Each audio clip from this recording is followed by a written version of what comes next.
Salam əziz müəllimlər, mən Murad müəllim. Bugün sizlərlə genetika bölməsinin testlərinin davamına baxacağıq, izah verməyə çalışacağıq. Keçək testlərimizə. Deməli, 76-cı testdən başlayaraq baxaq.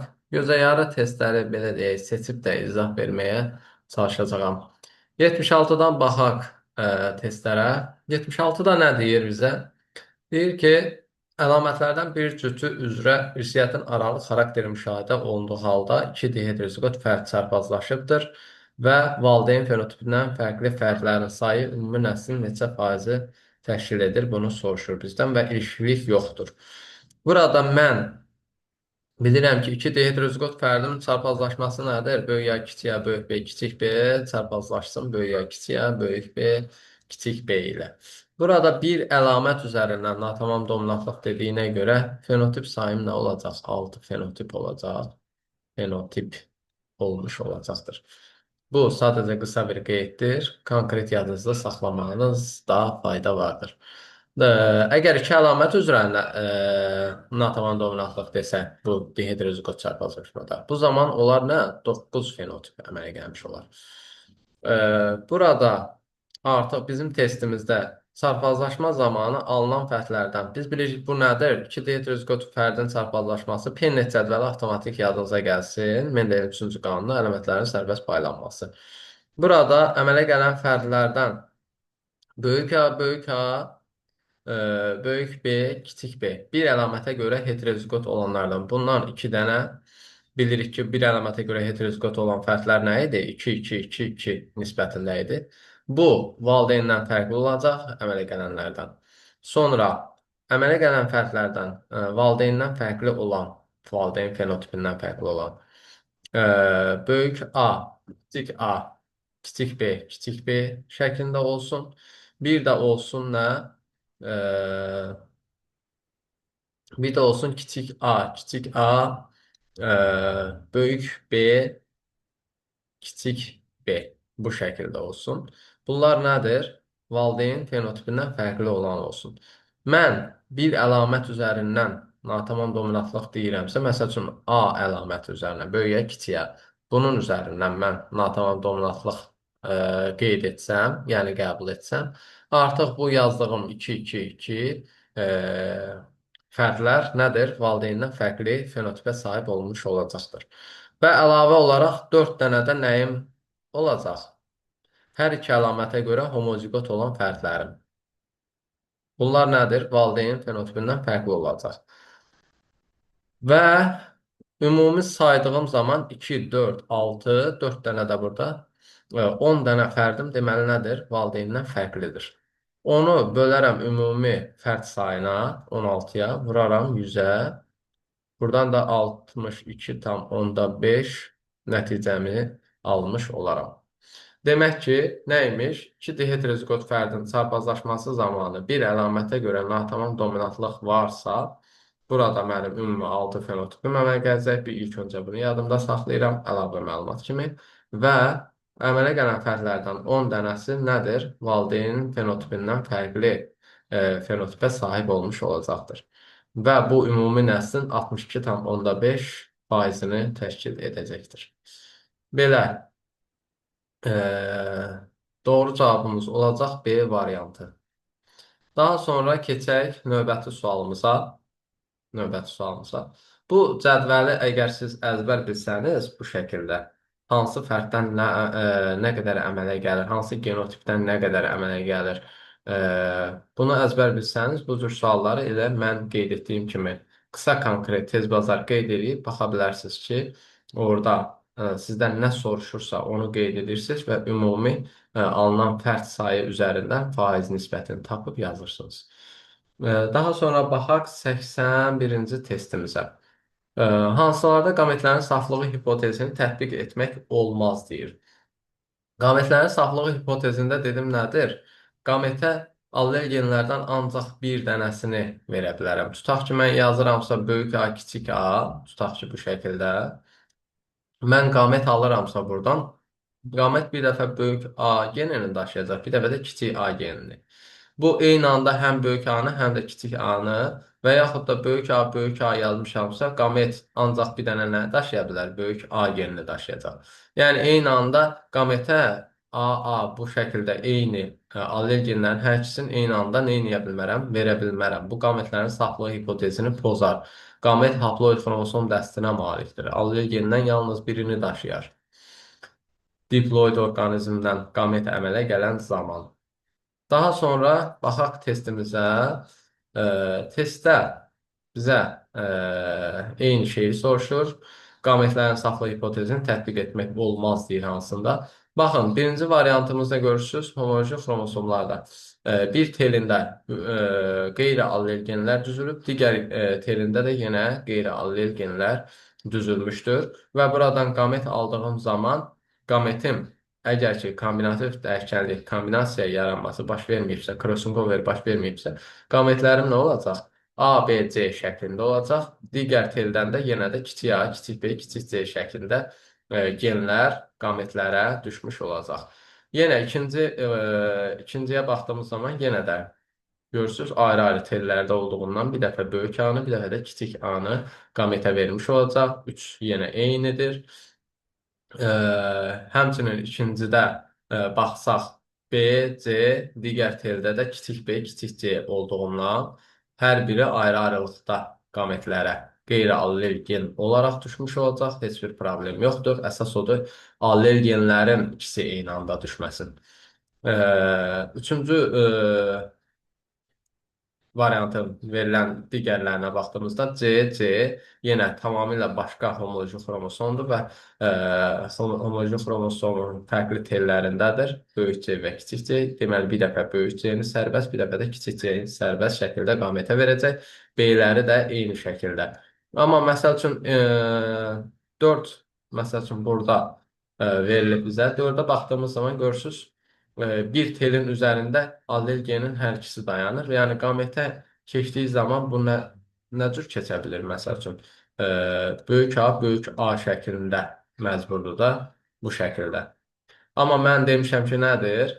Qametə allel genlərin hər ikisi eyni anda nə edə bilməz? Yerləşə bilməz, düşə bilməz. Ona görə də mənim dördüncü variantım nədir? İşimə yaramayacaq. Qametlərin saflığı hipotezi pozulacaq. Beşinci variantda baxıram, ayrı-ayrı tellərdədir allergenlər. Ona görə problem olmayacaq. Bir dəfə böyük B, bir dəfə də kiçik B ayrı-ayrılıqda keçmiş olacaq. 6-da baxdığımız zaman yenə eyni şeydir. Demək ki, mənim işimə yaramayan, yəni qametin saflıq hipotezini pozan bir dənə nə olur? 4 olmuş olur. Bu da doğru cavab olaraq D variantı olduğunu bizə göstərəcəkdir. Daha sonra baxaq növbəti sualımıza. Deməli, baxaq növbəti sualımıza.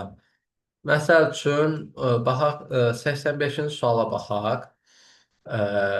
Deməli, başlanğıcda mənə bir canlı vermişdir. Canlı verdiyi hüceyrəni, yəni bir canlının hüceyrəsi neyniyib? 2 dənə hüceyrəyə başlanğıc verib. Bu biri, digəri də yenə eyni şəkildə. Və başlanğıc hüceyrəm diploid xromosom dəstinə malikdir. Digərləri də yenə də diploid xromosom dəstinə malikdir. Və buna əsasən mən deyərəm ki, ilk baxışda deyərəm ki, bu nədir? Mitoz yolundan bölünmə prosesidir də. Mitoz yolundan bölünübdür bu hüceyrə. Və şərtdə verilənə əsasən deyir, nəyi seç? Nələri söyləmək olar deyir. Nələri söyləmək olar? 85-ci sualda. Deməli, baxdığımız zaman nə görürük?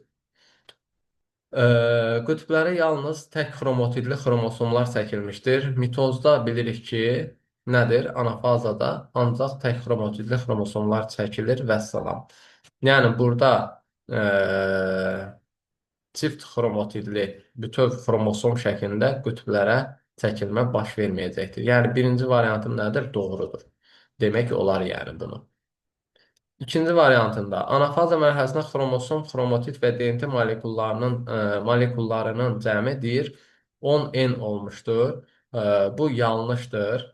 Çünki anafaza mərhələsində xromosom xromotidlərinə ayrılır və xromotidlərin hər biri xromosom sayıldığına görə 2N xromosom sayı olur nə? 4N. Yəni 2 dəfə artmış olur da. 4N, 4N, 4C, 4D. Bu şəkildə bunun da cəmi 10 yox, 12 eləmiş olur. Ona görə ikinci variantım nədir? Yanlışdır. Daha sonra baxırıq nəyə? Üçüncü variantımıza. Konjugasiya prosesi getməmişdir. Konjugasiya prosesi getməmişdir. Bəli, getməmişdir. Mitozda konjugasiya prosesi olmuyor. 4. Gen sahəsinin mübadiləsi getmişdir. Eee, üçüncü sualı daha doğrusu doğru kimi qəbul edirik. Bəli, konjugasiya prosesi getməmişdir. Razıyıq. 4. Gen sahəsinin mübadiləsi getmişdir. Xeyr, gen sahəsinin mübadiləsi getməmişdir. Ona görə də nədir? 4-ü səhv olaraq qeyd edirik. Bölünmənin sonunda alınan hüceyrələrdən birinin xromosom, xromatid və DNT molekullarının cəmi 6N olmuşdur. Bölünmənin sonunda. Bölünmənin sonunda artıq belə deyək, olan 4N, 4C, 4D hər iki hüceyrənin arasında bərabər paylandığına görə birində olacaq nə? 2N, 2C, 2D. Yəni bunun da toplamı cəmi nə olur? 6N olmuş olur yəni həqiqətən də. Ona görə 5-ci variantımız da doğrudur. Beləliklə 1, 3, 5 variantı doğru olmuş olur.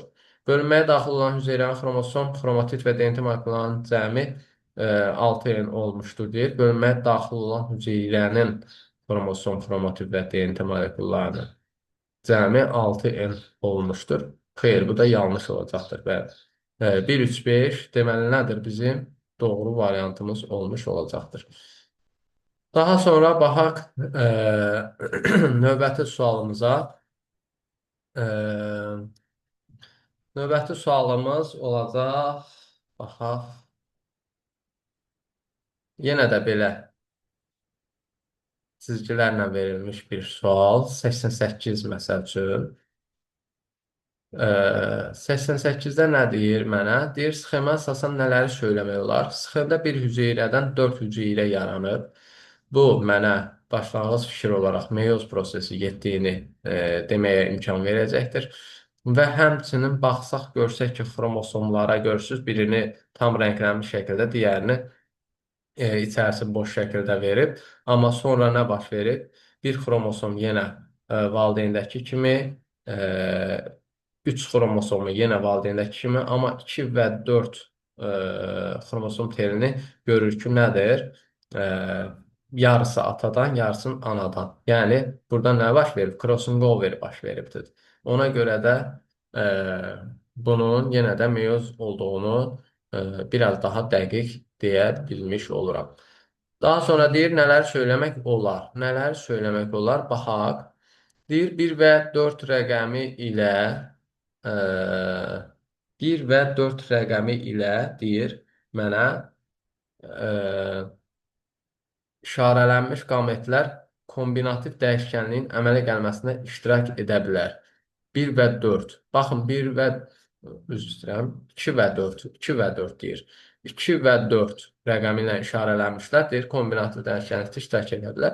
Bəli, 2 və 4-də zaten nədir? Fərqli kombinasiya yaranıbdır. Burada crossing over gedib, ona görə də iştirak edə biləcəkdir. Yəni, mənim birinci variantım nədir? Doğru olmuş olur. Birinci variantı doğru kimi işarə etsək, daha sonra 2-də nədir? Bölünmə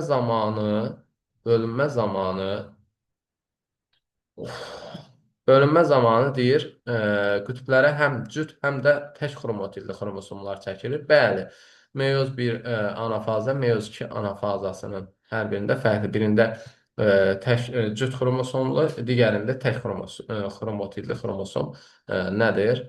Çəkilmiş olacaqdır. 2 də deməli nə olur? Mənim üçün doğru olmuş olur.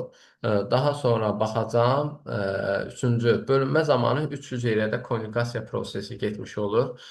Xeyr, 3 hüceyrədə konjugasiya prosesi getmiş olmayacaqdır. Yanlışdır. Bölünmə zamanı 3 hüceyrədə gen sahəsi mübadiləsi olmuşdur. Bu da yanlış olmuş olur. Bölünmə zamanı 3 dəfə vətər telinin əmələ gəlməsi başa çatmışdır. E, 3 dəfə vətər telinin əmələ gəlməsi başa çatmışdır.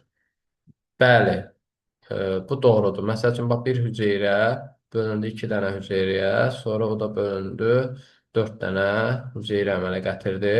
Bir hüceyrə bölünmə prosesi getdiyi zaman meyoz 1-də burada bir dənə hüceyrədə bir dəfə baş vermiş olur. Bu iki hüceyrədə təzədən meyoz 2 baş verir. Bu iki hüceyrədə də yenə də vətər telinin əmələ gəlməsi başa çatmış olur. Ona görə də həqiqətən də 3 dəfə vətər telinin əmələ gəlməsi başa çatmış olacaqdır. Ona görə 5-ci variantım da nədir? Doğrudur. 1, 2 və 5 doğru cavab olacaq Y variantımız. 2 dəfə qütblərə cüt xromotidli xromosomlar çəkilib. Xeyr, 2 dəfə yox, bir dəfə çəkilmiş olur.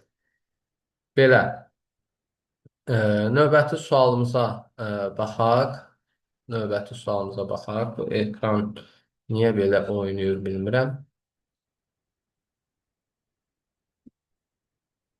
Aha. Ee, Növbəti sualımıza baxaq. Olacaq növbəti sualımız 89-cu sual yenə eyni şəkildədir. Burada biraz çətin görsənir. Yenə diploid xromosom dəsti bir hüceyrə bölünüb 2 dənə yenə də diploid xromosom dəsti hüceyrələrə başlanğıc verib. Yenə eyni şəkildə mitoz prosesini deyə bilərik burada 89-cu sualda. Və burada baxsaq, birinci nədir? Qamet əmələ gətirirlər. Xeyr, qamet əmələ gətirməz burada mitoz prosesinə görə. İki, yalnız somatik hüceyrəsi var. Bəli, yalnız somatik hüceyrəsi var. Mitoz bölünmə prosesinə uyğundur bu. 3 konjugasiya prosesi olur. Xeyr, konjugasiya prosesi getməyəcək. Ontogenez zamanı 2 cür xromosom dəsti 2 cür xromosom dəsti hüceyrəsi olur. Xeyr, bir cür xromosom dəsti hüceyrəsi olur. O da diploid olurmuş olur. Vəssalam. Deməli, bunun cinsi hüceyrəsindən söhbət eləmək olmaz. Yəni, nə qametdən söhbət eləmək olmaz, həm də konjugasiyadan da söhbət etmək mümkün deyil. Yalnız olacaq nə? Somatik hüceyrəsinin var olması. Yəni, somatik hüceyrə sadəcə mitoz yolundan bölünüb, bu şəkildə nə edəcək? Hüceyrə sayını artmış olacaqdır. Bu da doğru cavab olaraq olacaq 89-cu sualda Y variantımız. Daha sonra baxaq 90-cı suala. 90 sualda da yenə eyni şəkildə diploid xromosom dəstinə malik hüceyrə bölünüb 2 dənə haploid, daha doğrusu diploid xromosom dəstinə malik hüceyrə əmələ gətiribdir və mənə deyir ki, göstərilən kimi bölünən fərdləri seçin. Sxemdə göstərilən kimi bölünən fərdləri seçin deyir. Məsəl üçün, burada mən baxsam, fərdlərə baxsam, nədir? 1. Soxulcan, nereid, evqlena, xlorella, hatteriya, adi, amöb. Buradan mən məsəl üçün, baxın, evqlenanı götürə bilərəm. Evqlenanı götürə bilərəm. Xlorellanı götürə bilərəm. Bürcələr yoxsundan. Bir də amöbü götürərəm. Evqlena və amöb həmin heyvanlar aləminin nümayəndələrindən. Xlorella isə bitkilər aləminin nümayəndələrindən olacaqdır. Yəni, bunlarda sadəcə sxemdə göründüyü kimi nədir? Hüceyrələr belə deyək, yalnız bu şəkildə yəni bölünmüş olacaqdır. Yəni, cinsi formada cinsi hüceyrə əmələ gəlsin, meyoz getsin, başqa cür bölünmə baş versin filan.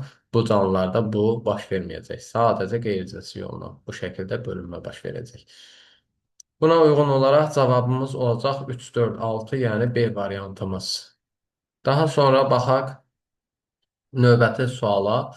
91-ci sualda məsəl üçün deyir ki, şəkildə maylanma nəticəsində əmələ gələn drozofil milçəkləri göstərilmişdir. Şəklə əsasən nələri söyləmək olar? Şəklə əsasən mən görürəm boz bədən rudiment qanad, qara bədən, daha doğrusu boz bədən normal qanad, qara bədən rudiment qanad. Bu şəkildə görmüş oluram. Təxmin edirəm ki, bu daha açıq olan birinci şəkil nədir? Boz rəngdir. Qanadı da normaldır, görürəm. Digəri isə daha tünd şəkildə olduğuna görə deyirəm qara rənglidir və qanadı da xırda qısa olduğuna görə deyirəm rudiment qanadlıdır. Demək bu nədir? Bu normal elə valideyn fərdlərin əlamətləridir. Yəni kombinasiya baş vermədən əmələ gələn fərdlərdir. Crossover baş vermir. E, Buna əsasən deyir nələr söyləmək olar. Bir, gen sahəsinin mübadiləsi olmuşdur. Elə az öncə deyirəm ki, gen mübadiləsi baş verməz bu halda. Bu sadəcə normal elə bildiyimiz çarpazlaşma zamanı əmələ gələn fərqlərdir valideynlər kimi. Olmuşdur, bu səhvdir.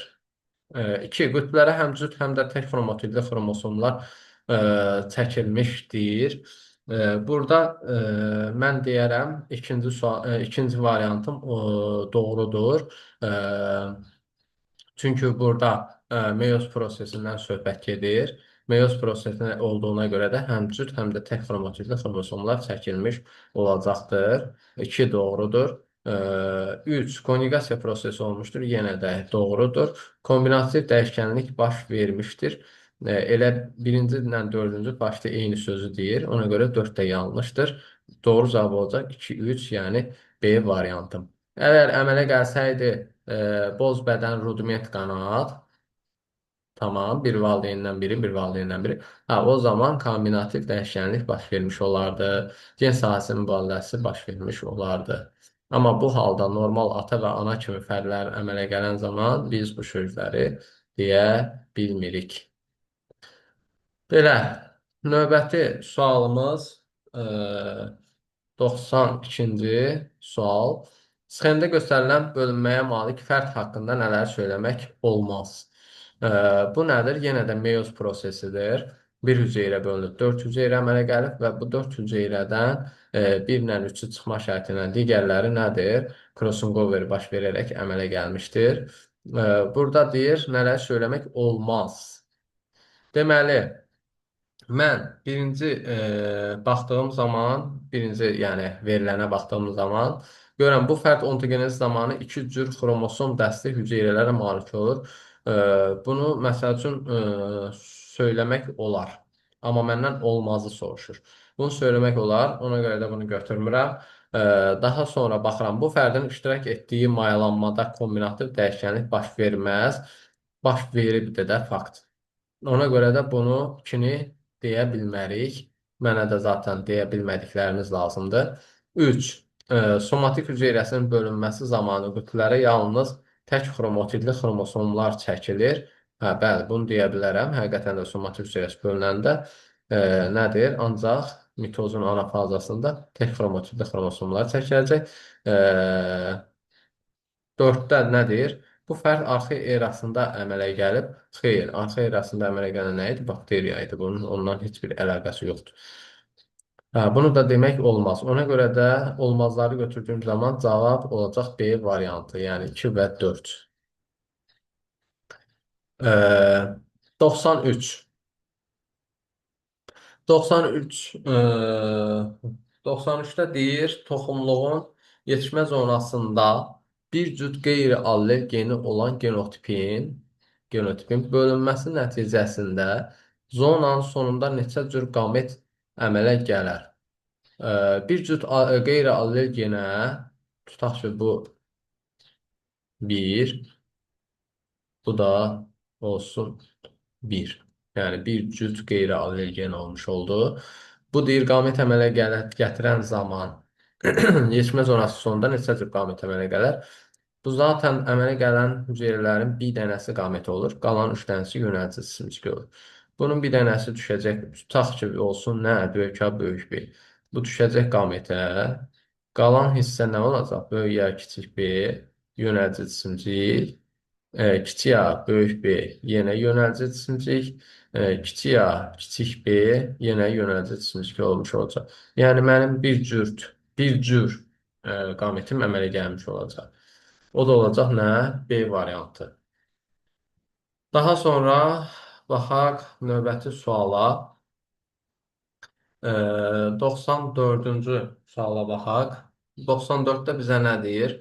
Toxumluğun yetişmə zonasında iki cüt iki cüt allel genə malik genotipin bölünməsi nəticəsində zonanın sonunda gen sahəsi mübadiləsi nəticəsində əmələ gələn qametlərdən neçəsi sonradan mayalanma prosesində kombinativ dəyişkənliyin əmələ gəlməsində iştirak edir?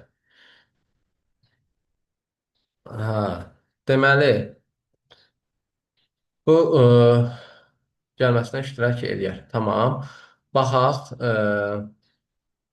yenə yazıram nəyə? Böyük A, kiçik A, bu bir cüt allergenə malik olsun. Böyük B, kiçik B, yenə də bir cüt allergenə malik olsun. İki cüt nədir? Allergenə malik genotipimi yazmış oldum. Bu gen sahəsinin mübadiləsi nəticəsində əmələ gələn qametlərdən. Gen sahəsinin mübadiləsi nəticəsində əmələ gələn qametlər olacaq nə? Kiçik A, böyük B, bir də böyük A, kiçik B. Hə. Deməli, bu qametlərdən bir neçəsi sonradan mayalanma prosesində kombinativ dəyişkənliyin əmələ gəlməsində iştirak edər. Elə ikisi də əmələ gəlməsində, yəni kombinativ dəyişkənin əmələ gəlməsində iştirak edəcək. İkisi də zaten nədir? Crossing over sayəsində əmələ gəlir çünki. Bunlar fərqli, yəni atadan və anadan əlamətlər, genlər daşıdığına görə bunlar kombinativ dəyişkənliyin əmələ gəlməsinə iştirak edə biləcəkdir. Yəni D variantım olmuş olacaq. Bu nə sualdır? Heç mən özüm də bilmədim. Niyə belə bir sualı qoyublar? Yəni nə mənası var ki bunun? Tamam, sonra keçək. Hər halda sualdır. Yəni bir şey demirəm. Nə bilim valla. Hə, 96-cı suala baxaq. Gecəçəyi bitkisində qırmızı və ağ çiçəkli bitkilərin tozlanmasına alınan bitkilərin öz aralarında tozlandırmışdır. Öz aralarında tozlanıblar bunlar. Deməli, gecəçəyi bitkiləri. Qələmi biraz qızardaq, bir dənə də qalınlaşdıraq. Hə, deməli, qırmızı və ağ çiçəklər. Biz böyük aları qırmızı dedik gecəçəyində. Bir də ağ çiçəklər. Sarpazlaşı. Ağ çiçəklərdə nə idi? Kiçiyə-kiçiyə. Tozlanmasından alınan bitki nə olacaq? Bir dənə heterozigot forma. Bu zaman alınan bitkilər öz aralarında çarpazlanıb. Bunu da deyir öz aralarında çarpazlayıblar. Bir dənə böyüyəm, iki dənə böyüyə kiçiyə, bir dənə də kiçiyə əmələ gəlib. Alınan çəhrayı və qırmızı bitkilərin saylarının cəmi 900 olub. Çəhrayı və qırmızı olan nədir? Çəhrayı böyüyə kiçiyə heterozigot formada olan olacaq. Yəni 2x qarşısında 2 dənə olduğuna görə 2x üzərinə gəl bir dənə nə? Qırmızı. Qırmızı nədir? 1 nisbətdə olduğuna görə x yazıram. Bərabər eləməyə 900-ə. Buradan x bərabər olur nəyə? 300-ə. Demək ki, bir nisbətdə olanların sayı olacaq 300. Ağ çiçəklərin sayını soruşur. Ağ çiçək də zaten yenə bir nisbətdə olduğuna görə elə 300 dənə ağ çiçək olduğunu deyə bilirik. Yəni cavab olacaq D variantı. Belə sonra baxaq növbəti sualımıza. 97-ci sual da yenə eyni şeydir. Eyni şeydir.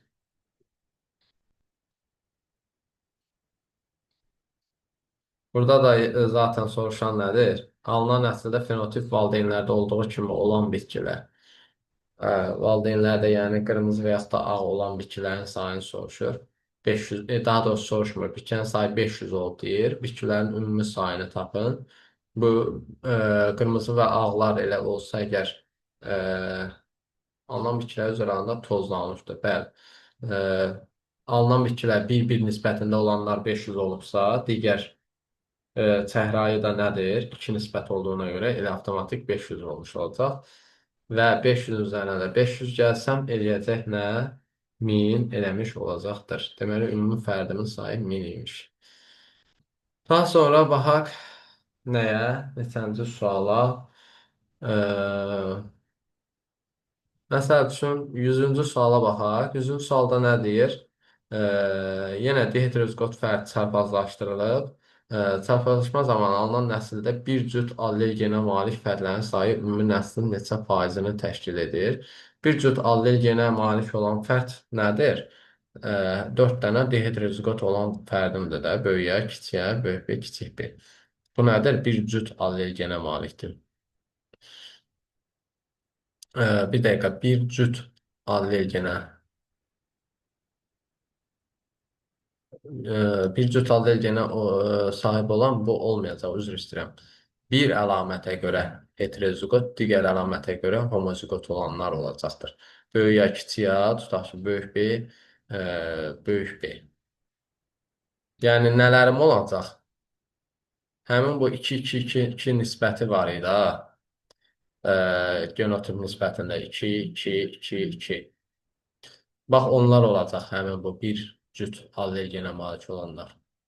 Bunların da sayı ümumi sayı nədir? 8 dənə. 8 böl 16 ümumi fərd sayı. Vurulsun 100. O da bərabər nə? 50%.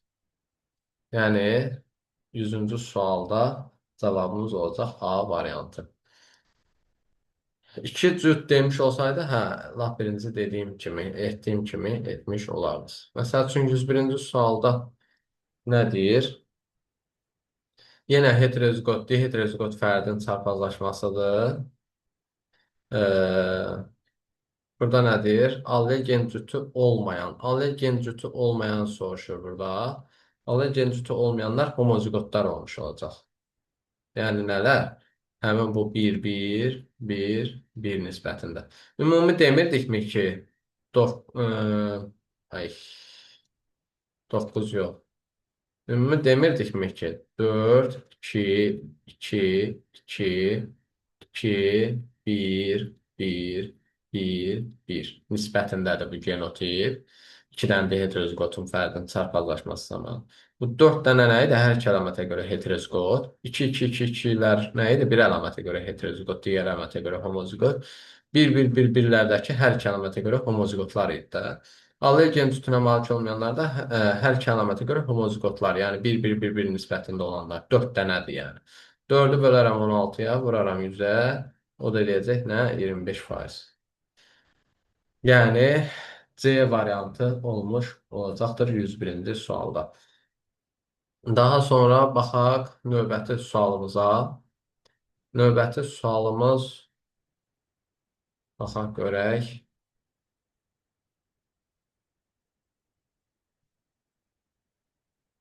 Tamam.